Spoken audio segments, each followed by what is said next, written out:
Hello and welcome to another Thursday here on Viking.TV.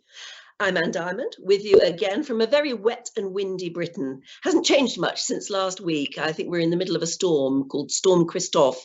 And at the moment it's just wet and rainy and windy and horrible all the time. So we're just having to be very brave and strong. However, I think my guest this evening will lift your spirits because she's going to be fascinating. She's someone whose story actually, on first effect at least, sounds like a fairy tale. Brought up in a very happy family in Munich in Germany, she met and married a handsome prince. So suddenly herself, she became a princess and was whisked away to his historic family castle alongside one of the most picturesque stretches of the Rhine. And she found herself surrounded by woodland and orchards and vineyards and strawberry fields. It all sounds rather Cinderella-like, doesn't it? And every little girl's dream. But no one, ever really asked Cinderella how life evolved after that. For instance, is it easy to suddenly become a princess? And is the prince's castle a dream home or a money pit? Well, my guest princess today has a lot to say about that because it hasn't exactly been easy rebuilding what was a bit of a dilapidated nightmare into this heavenly dream. Have a look.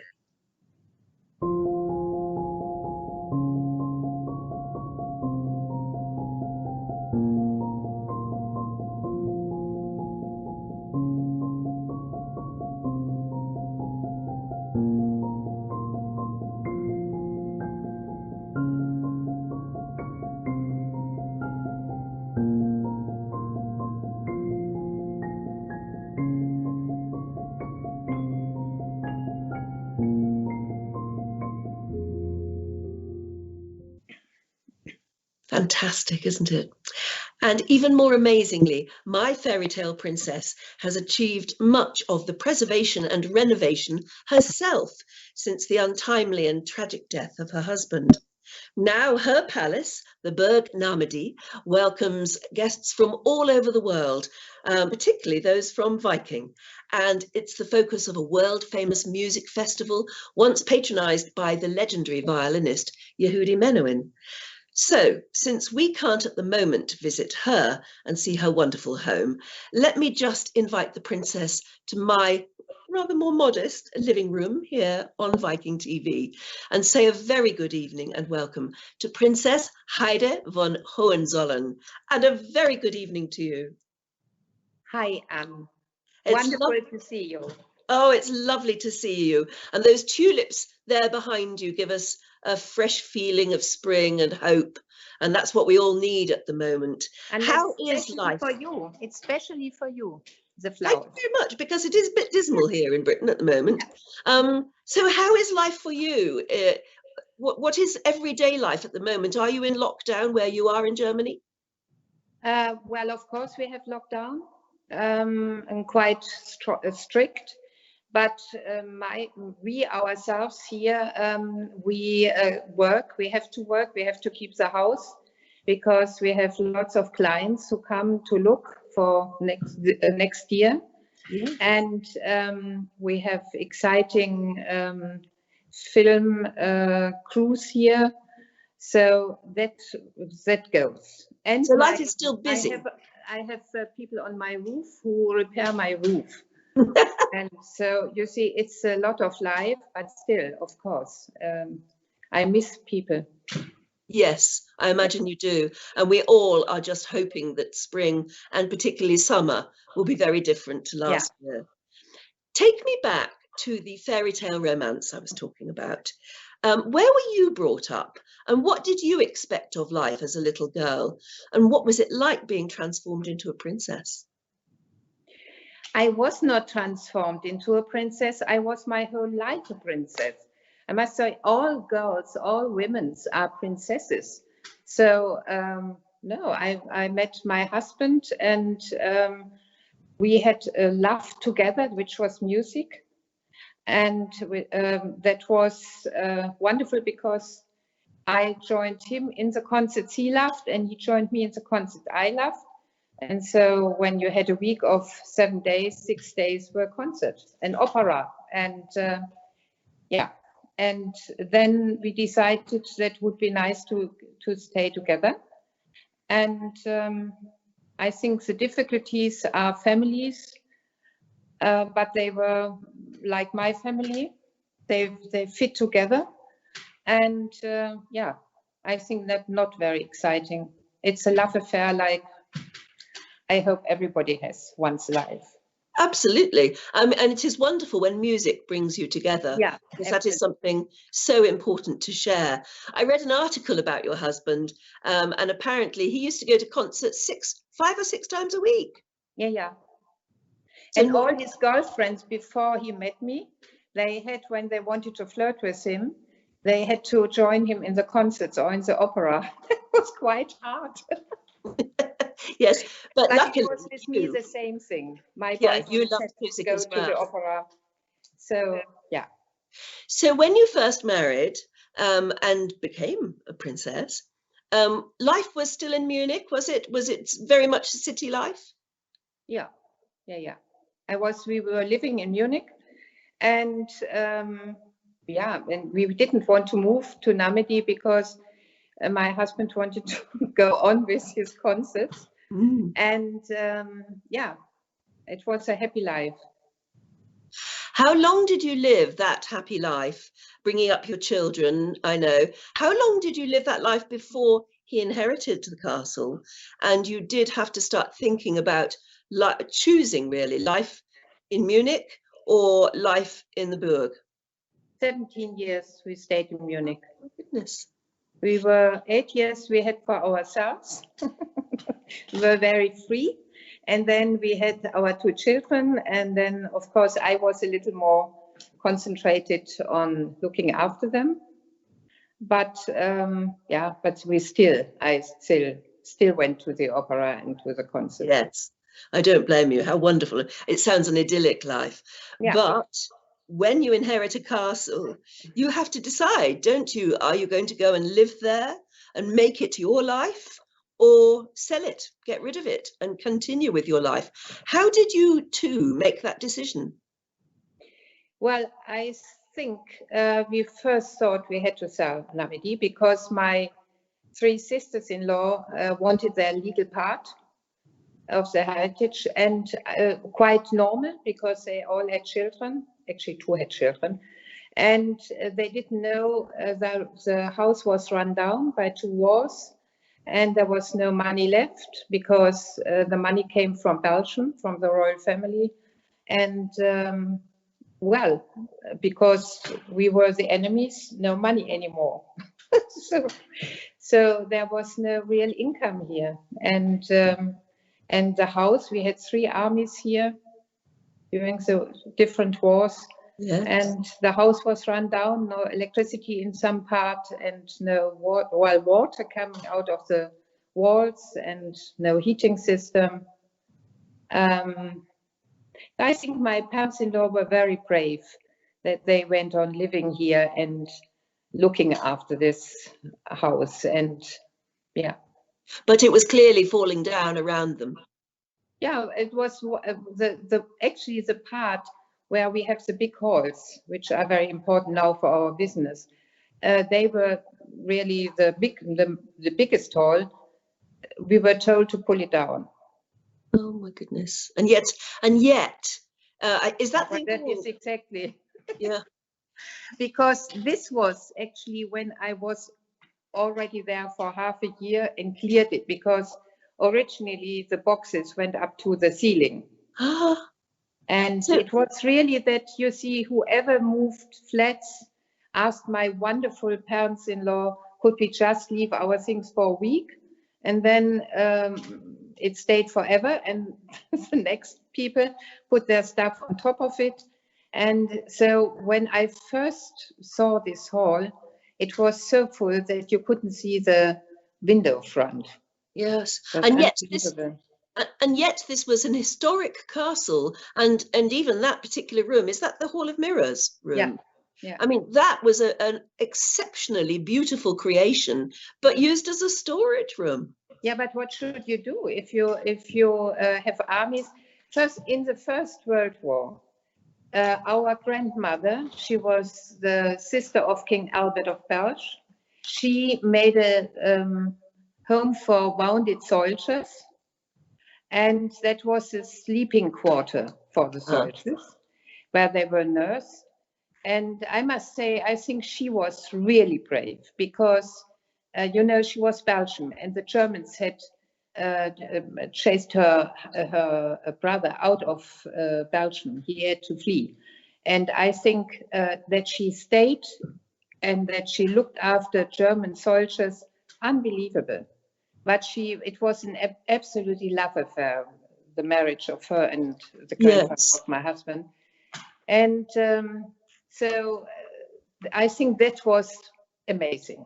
And then after the war, we had the armies there, and I wouldn't say they really destroyed something by purpose, but you know, it was. It happens, yes, of course.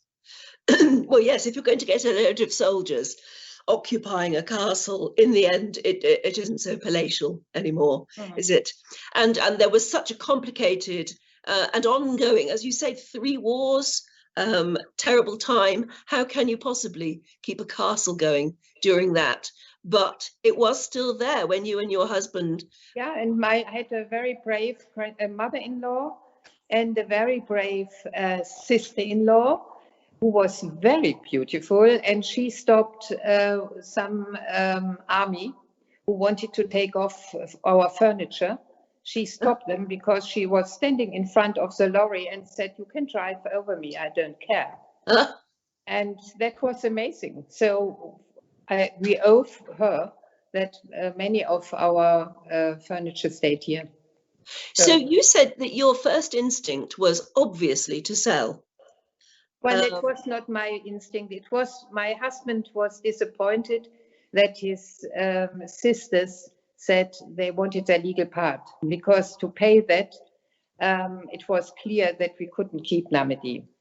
And so he was disappointed because we all loved Namedy, you know.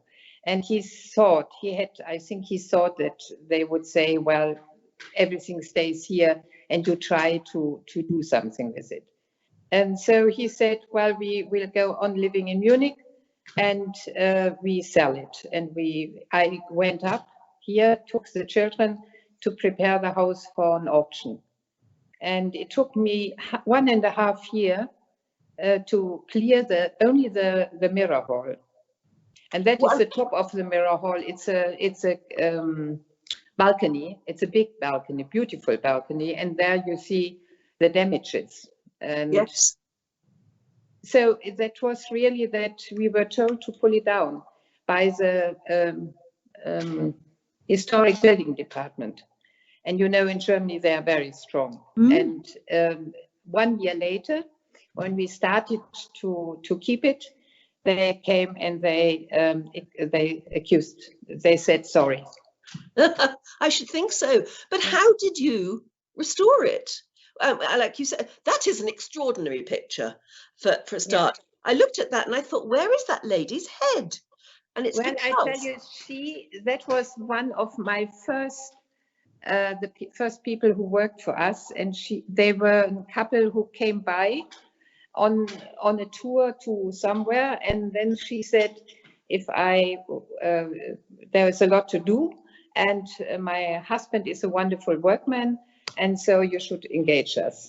And so I gave him lodging, and they stayed, and he was marvelous. He had golden hands. And she was, in her way, marvelous too. Well, yes. And anyway, she was so strong, she could pull out a tractor out of the brook. And there she is. Somebody's standing on her hair, on her shoulders. And she could lift him up so that he could repair the lights. That's incredible. And so is this what happened? Room by room by room, you started to renovate the castle? Yeah, no, it was not like that really. It was the beginning when we had decided we try. Of course we applied for money by the state. And that was a long process. And in the meantime, I started to take down plaster from the walls outside over the balcony, because I thought when we do something ourselves, we convince them to help. And that was true. They did. So we owe our state a lot, and of course a lot to friends and people who fall in love with the house. This is a secret of Namedy. People fall in love. Yes. Now, Namedy is interesting because, well, I gather it goes right back to the 14th century, where, yeah, as you said at the beginning, it was originally a moated castle. It was a small one-floor high moated castle, and it was built because we had a nunnery in the village, and the nuns, the head of the nuns, came from a family, noble family from Andernach, and they built a little moat castle to look after the nunnery. And when we started renovation, we found a secret passageway from the house in the direction to the old nunnery. And at the beginning, we never told anybody and closed it very quickly, because otherwise they would have stopped us and would have looked after, the archaeological people and so on. And here we are in a part of the world where when you dig in the earth, and the Roman comes up. Yes, of course. It's horrible. Yeah. Every piece of land is historic. Yeah. Oh my goodness. Oh, I love a German castle with a secret tunnel. I think that's fantastic. So right back to the 14th century, it has been there. But in more modern times, there seems to have been a sort of power couple. Is this Prince Karl Anton and his wife? Yes, but we didn't enlarge the house. The house was enlarged by a second family, and they enlarged the house into what we call Schloss, into a castle. Yes. Not moated castle, but a castle. And so the two wings were added, the top floor. And then when our family bought the house, and these are the grandparents, they built on the mirror hall, which was a dance hall. Yes, so it was Prince Karl Anton who built the mirror hall, which is a particular feature still now of the house, obviously. But they sound a very interesting couple. They did a lot with it, didn't they? And they integrated it into village life as well. Well, they were incredible because when they built the mirror hall, they did a lot for the village, the school, the little church, the leftover of the nunnery. And they put in a steam heating system, which was an incredible heating system. And it heated not only our house and the outside buildings, it heated the first road. It's called the Castle Road. The houses there got the heating from us, from this steam heating system. Yes. So that was very modern. And that was, of course, in the First World, it was destroyed. Yes, and that's the problem, I guess. A house that old, a castle that old, has to live through so many different eras and has to try and survive. Clearly, you've been part of its latest survival story. One of the things you said from the beginning was the love of music that you have and your husband had, which brought you together. And I know that one of his ideas, maybe it was your idea too, was to bring music into the castle and make that a feature and maybe even part of its business. Well, I think when I had cleared the mirror hall after 1.5 years, he said, before we sell the house, let's do one concert. Because that was his dream when he was a small boy, that music is there. And his family, they all were musicians. And so we did this concert as a farewell to Namedy. And then in this concert, in the interval, the Lord Mayor of Andernach came and asked my husband, Prince, you know so many artists, can't you start a festival for us? We want, for different reasons, they wanted a festival. And I think that was so, for him, so amazing that he started to, well, he said, let's try. And then it took 2 years till he really gave up his job in Munich and came to Namedy. And in the meantime, I had already started to with the restoration. So Namedy had sucked you both in. Absolutely, yeah. But I must say, you know, the time when I came to Namedy the first time, everybody loved Namedy. And it was when I first saw it, I thought, oh my God, what a horrid place. It was not horrid, but it was so run down. And well, I must say, I went home from here from the first time to my parents and said, I never saw such a horrible rundown castle. It's such a pity and they should do something. And my father got furious with me and said, how can you be so snobbish? Never come near to a castle. You don't know what it means. Here I am. So I was right to ask at the very beginning, was it a dream home or a money pit? No. Yeah, money. I never thought about it. I just thought, why can't one keep one's home? So stupid, you see, of course. You don't regret it, do you? What, to come here? Yeah. Definitely not. No, but to be snobbish now I think when I look back at me to say, wow, why didn't they keep the cows? And the photos of the old life here were so beautiful, you know, was a real little court. And yeah, but there were the 2 wars. But you've also got to learn a whole set of new skills to run a castle. What did you have to learn? Apart from, you said that you learned how to take down plaster. Did you learn how to put it back up? No, I had not. Fortunately, I had not to do that because when I had taken part down, people decided it would be better if they would restore it with specialized people. Very specialized. Yeah, no, it was really the renovation. I learned a lot, but I tell you, I worked in London for some time for the National Trust. That is an incredible organization. It's, I think, one of the most remarkable organizations in the world. And there I saw a lot and I learned a lot. So I think there was something, it was, many things were, and problems were familiar. And yeah, I'm a practical person. I'm not, my brain is all right, but I'm much more a handy person. Yes, I love to work and so on. So I didn't realize the most important side, or these bureaucratic problems. And I think my husband never thought about these two. He just saw suddenly the opportunity to arrange concerts, do concerts by himself. And so we started without we just jumped in an adventure.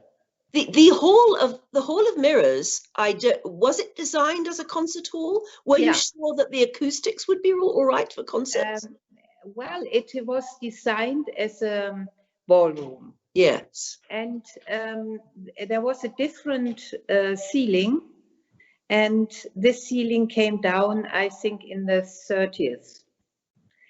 There was a problem, and because it's a flat roof, the balcony on top of it is a flat roof, and there were some problems. So I think this ceiling came down, and then my father-in-law put in the ceiling you have now, and this ceiling improves very wonderfully for the acoustic. I think the floor is parquet wood. Well, was that original? Wood. Yeah, everything is original. You have the original. You see the original damages of the war still. It's very much looked after, but well, it costs money. the panels in the hall were, everything was derelict. Not only woodworm, I can tell you, it was much worse. But this was renovated with the help of a foundation, great foundation here in Germany, and we go on and go on, and it will go on, and my daughter knows that it will go on. And when we had restored the balcony, because it has a great problem with water, the architect took her by the hand and said, well, now it looks all right, but I tell you, go to the balcony, bend over, and there you see, there are all the problems who wait for you. You will have problems, your children will have problems, the problems will never stop. So that's always true, isn't it, of any old house? But an old castle, I can imagine the problems are, I mean, just go on and are a million times bigger than yeah, they're a little big. Yeah, that's true. Or and to a certain extent, you have to build that into your mindset, not to panic. There will always be a problem. I didn't build up in my mind so much. I just react out. A problem comes, and then we try to handle it. And you're obviously, now we're in the 21st century, owning a castle can be an enormous problem unless you make it a going business, a going concern. So you have to share your beautiful home with tourists and people who come for events and weddings and all sorts of things, I imagine. What is that like, sharing your home? Wonderful. You see, it was my choice. I don't have to do anything. We could sell the house immediately. Well, in the moment it wouldn't be the good time.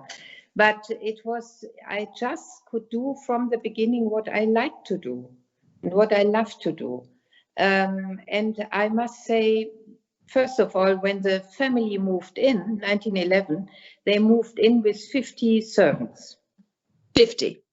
50. So just take it in your mind what it costs, what it would cost today to have 50 servants. I don't have 50 servants. I have wonderful people here who work with me together to keep the house and to find the future for the house. Yes. But we need people, and so my guests are instead of the servants now here. And the servants were not so much, they were of course to keep the house, very important. But the main thing, I think, is that people like these servants gave their life, their laughing, their crying, their quarrels, their joy to the house. Yes. And that's the house. It's not the people who owns it or who just live in it. You need these lives. Yes. Now we have wonderful people who look after the house and clean it and clear it, and everybody has a project here. But it's their life. They all have an emotional bond to the house. And then we need the guests, and the guests who sit down and who laugh and who take the books out of the bookshelves and who look and who ask and then who talk or who sit down at the pianos. There's a lot of pianos here, and start to play. And this is so important. And in the lockdown in March, you realize, even we had the people on the roof, and you really felt that the house got a little sad. The house wants to have people. And I really think when we are a season, normally we have a season, in the winter it's less people than in the summer. You really feel that the house says, people, wonderful. And this is, I think each house needs it, but Nami needs it because it's really our family home. And it's like when we have time, so around Christmas, how we use it and how we live in it. And we share that with our guests, and the guests are the friends. And we have a sort of philosophy, just for example, our weddings, that the people who rent the house for the stay where they are here, it's their home. Mm. I read a lot of your reviews on TripAdvisor, and so many people said what a wonderful experience it was coming to see Namedy, but they particularly all mentioned the fact that you came out and greeted them and spoke to them and told them about the house, that you were very approachable. So I mean, you've hinted before, you love people, but clearly you're quite happy to come out and greet the tourists and make them feel welcome. Yeah, but they are my guests. What do you do with your guests when people come to your home? You greet them, and yeah. But you see, we all do it. My children, my husband was incredible with people. Absolutely, he was magic.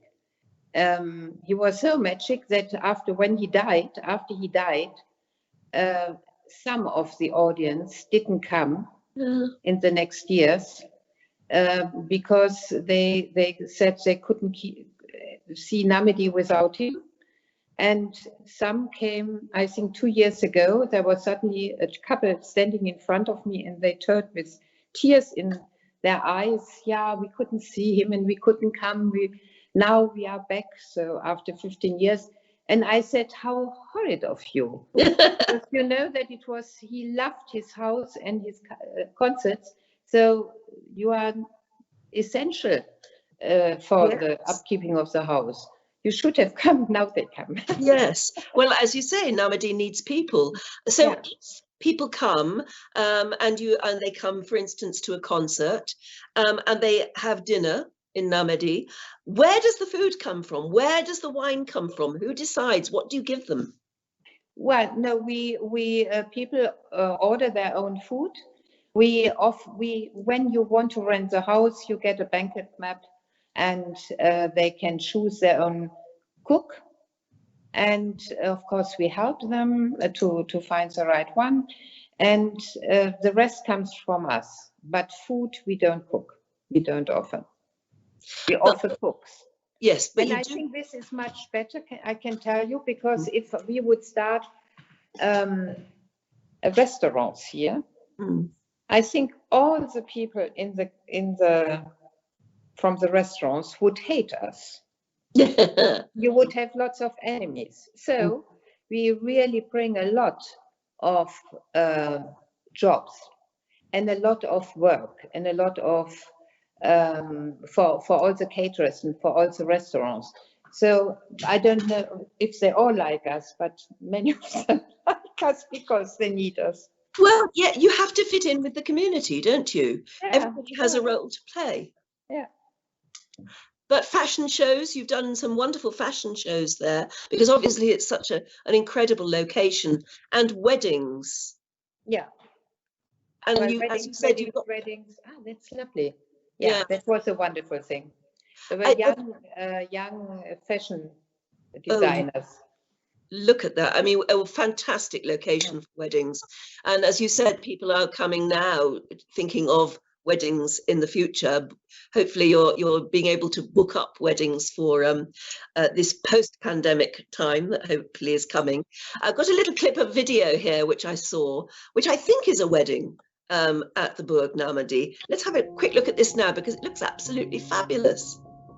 Yeah. What is that? What is the actual event? Well, there was a wedding, and the friends of the couple had these balloons, and they have to fly away in their little letters at the balloons with wishes.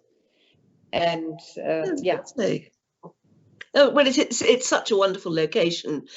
So what of the future? What do you think Namedy how will it evolve, do you think, over the next 20, 30, 40 years? Is your daughter going to take on that mantle? Well, first of all, my daughter is in the business since 10 years. and she knows it very well. In the meantime, till she takes it all over, she just has her little daughter. And so I think as long as I can help her, I will go on. But I think it's perhaps 3 or 4 years, and then she has to do it by herself. But she has her fields. She does the decorations. She is with the couples. She the actual when you have the wedding, she is the one who runs the event. And yeah, and I think that when she really is ready to give her whole time. Would you, I mean, because that happened to you by accident, really, because your husband sadly died, and the whole responsibility of the castle and its future fell on your shoulders. So what would you advise your daughter to do? To take on that mantle, or to go off and live the city life in Munich, go to concerts all the time? Well, I tell you, when my husband and I started it, when we really started here, we gave us permission that our children never would be forced to take over, because this is a sort of tradition in these families. And we said we don't want that. It's such a hard thing. You don't know how the future will be. And so we just do it because he wanted to do his music. And I thought it was lovely to do up the house. I thought it was amazing. It was an adventure. And I must say, especially me, I did a lot of really great mistakes. Now I know that. Because I had no clue about taxes and all these things. Oh, the paperwork. It was absolutely horrid. But I had the great, how do you call that? It was wonderful that, and I think it's a sort of spell of God who helped me to find the right person. And I think this is possibly a gift, that I have a feeling for people. And I found a friend, and she's the head of our business. Is that the friend sitting in the same room as you now? Yeah, of course. And she hates it. But I must say, I promise you, and I think that I'm quite sure, if my husband and I would have gone on like, well, what we did, it never would have become such a success. Never, ever. Never, Why? ever. No, because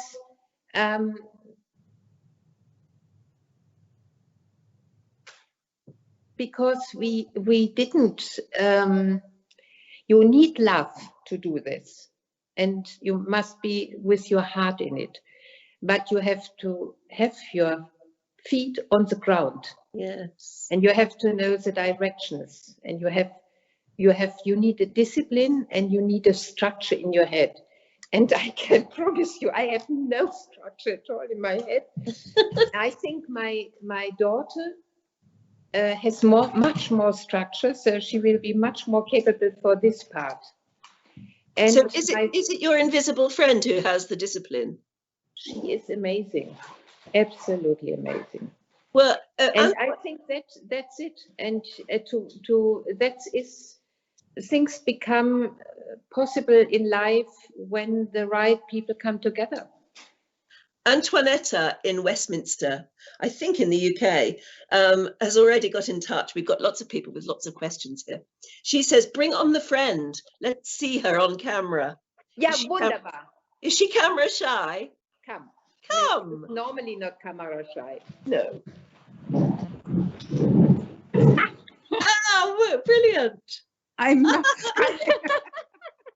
Hello. Hi, Anne. Hello, it is lovely to see you.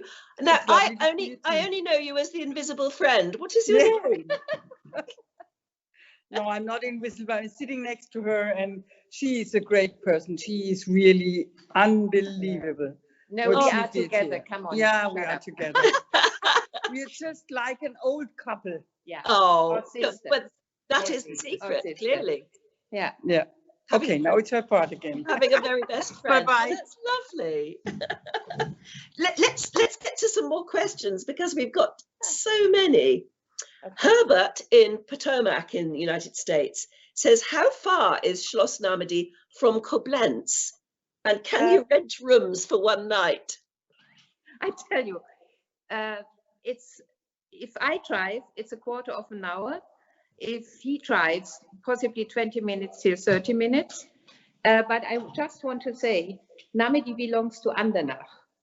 Andernach is nearly the oldest city of Germany, and it's a beautiful Rhine town, and they have wonderful hotels. He must not go to Koblenz, which is beautiful too, but he should stay in Andernach. Andernach is worth to see it. That is a good recommendation. Diane in Colorado Springs says, I would love to visit this beautiful area on the Rhine. There are so many amazing castles to see.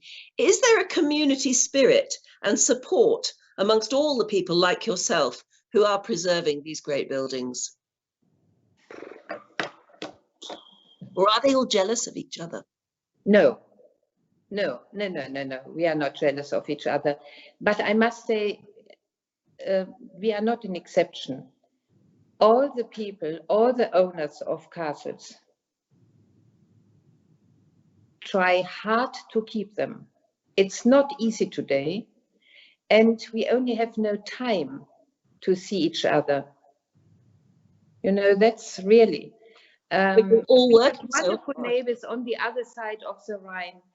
And they do different things. They have woods, or everybody tries hard, and it's really, I think the time comes if one of us dies, and then we gather. It's not good, but otherwise too busy. Yeah, it's our own family. The Hohenzollerns comes from. We are the Catholic branch of the family and live in the south of Germany, and even we love each other, but we see really on funerals mostly. No, that's sad. My son, one of my sons has a girlfriend who comes from Romania, and she knows your name very well because there is a Romanian connection, isn't there? It's our family. It is your family. It was the brother of the great-grandfather who was the first king of Romania. My goodness. All of these countries are so linked up. Shelton in Silver Spring in the United States says, what is your favorite room in the castle? And where do you go for your own personal relaxation in your home? Well, why is that funny? It's such a joke. I love all the rooms because for all the rooms, I have a special relationship, because if you renovate and you go from room to room to room to room, it's always the room I'm sitting in. It's my favorite. And where I relax, I tell you, this room, he or she will never see. This is private. Is that your private sitting room? This is my, yeah. In fact, Lisa in Boston says, who is that in the picture behind the princess at the moment? Oh, these are, it's the Belgian cousins. So they're great. No, it's actually, wait, I have to look. Yes. Oh, him.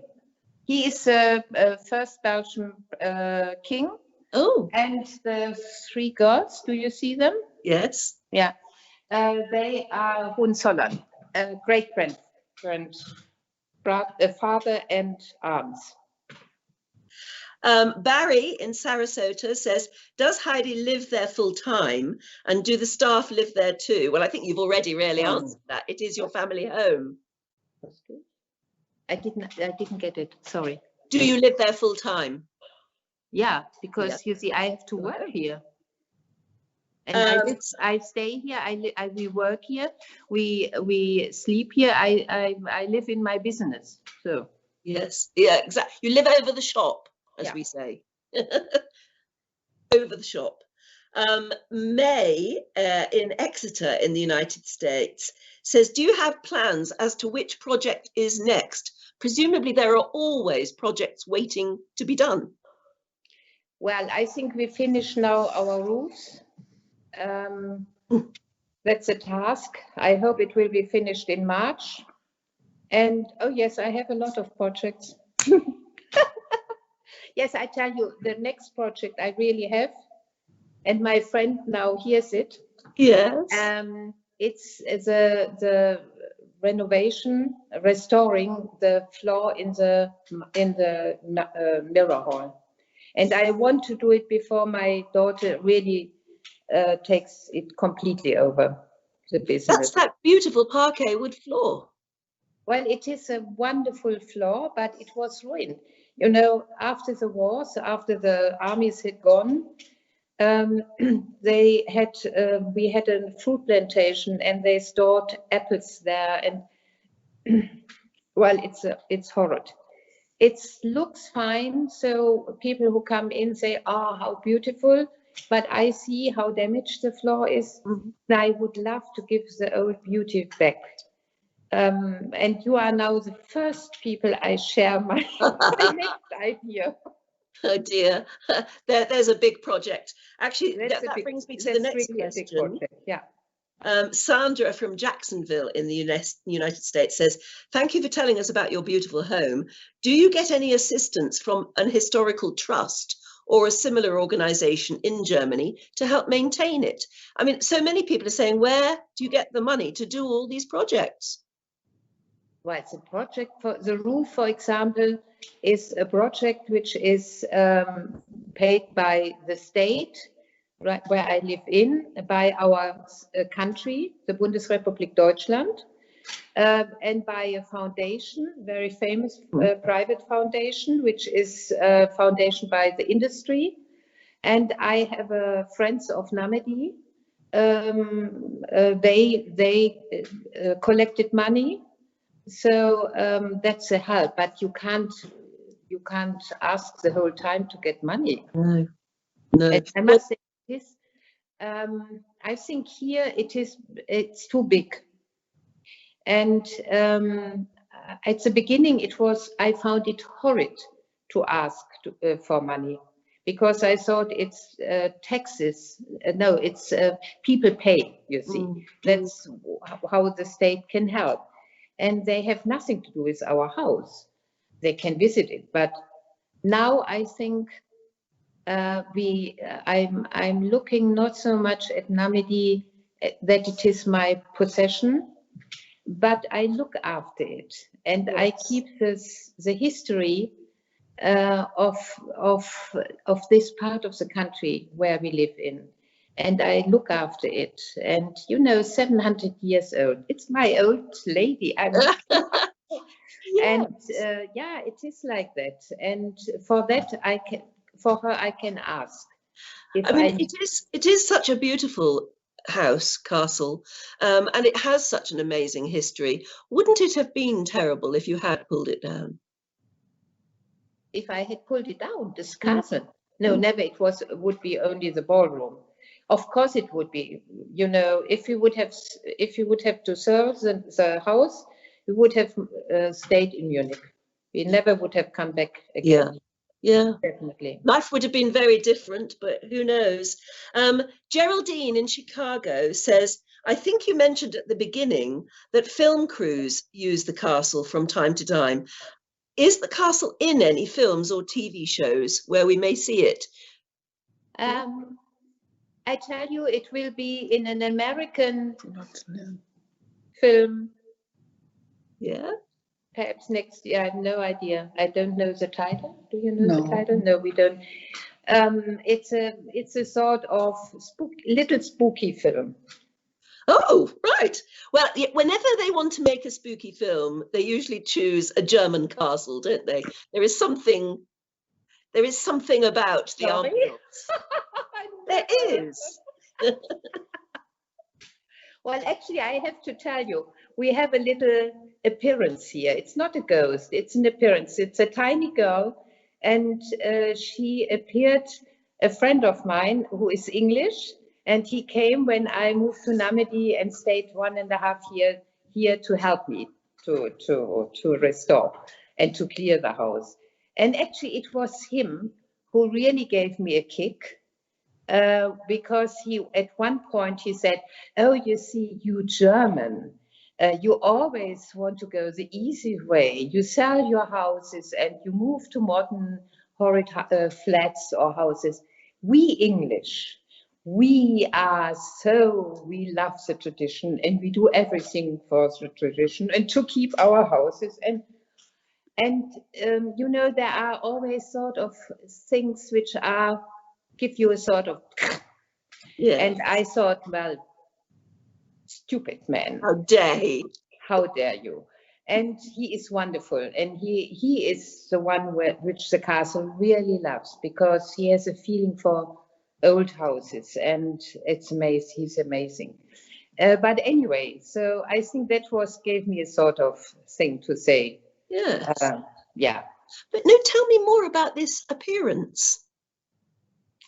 Well, I tell you, it's he was sleeping in the room. He had chosen a room which was totally derelict, but I don't know why he chose it. Anyway, that was his bedroom, and he was the one who always gave a sort of culture. So we had to have right breakfast, and we had to have high tea. And one morning he came down and he said, "Well, I had an appearance tonight." I woke up and the room was in a sort of green light, and in the door stood a little girl, and he thought it was my daughter. She was then between 5 and 6. She was unbelievable naughty. She really pulled our legs, I can't tell you. Anyway, so he wanted to jump out of the bed. He couldn't move, and he had a sort of, well, I was dizzy for a moment.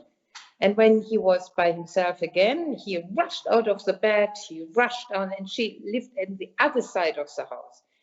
He went into her room and she was sleeping there, and he thought she would be awake. And he shook her. And she didn't wake up. And he went down again and he told us. And well, I thought he was crazy. Yeah.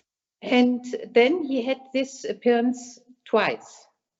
Oh. And I think the third time, the appearance was in the room, and it said something like "bitte," which is please.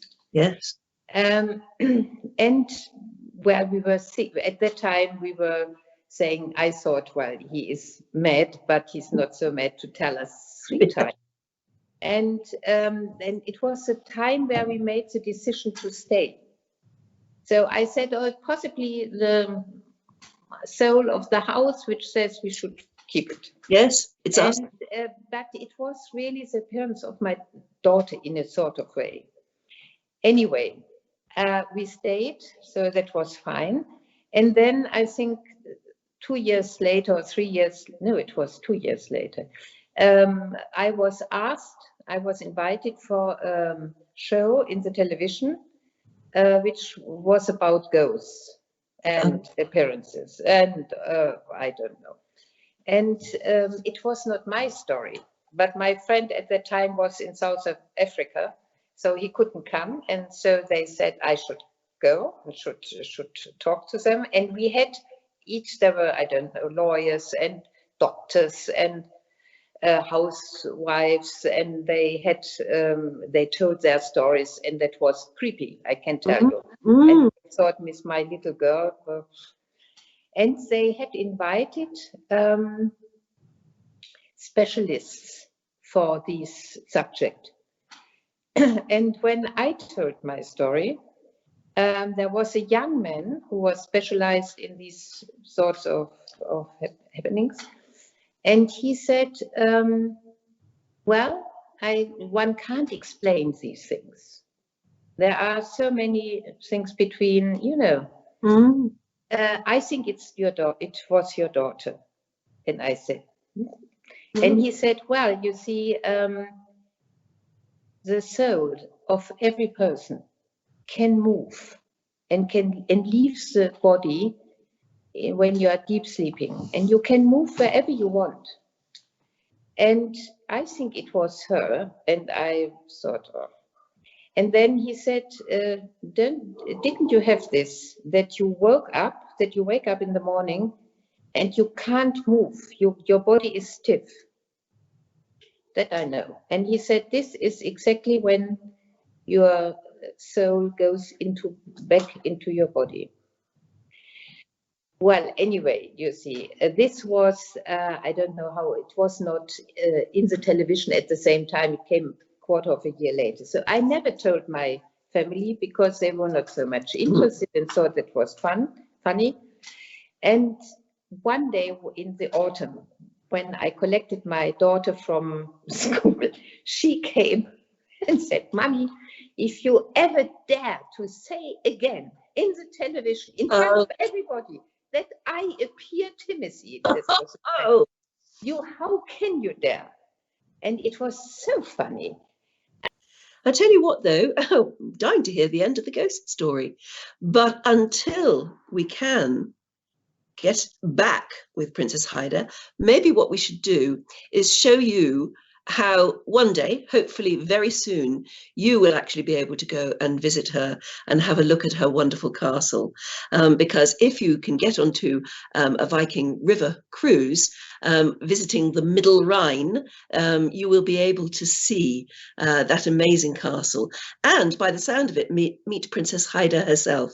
Let me just tell you, just in case we can't reconnect with her, that next week here on Viking.TV, I'll be meeting Michael Palin, he of Monty Python's Flying Circus, and the amazing travel journalist, really. He's rejuvenated the whole concept of the travel program. He's been all over the world and does it in the most remarkable way. He has incredible stories to tell us, and he will be doing so next Thursday.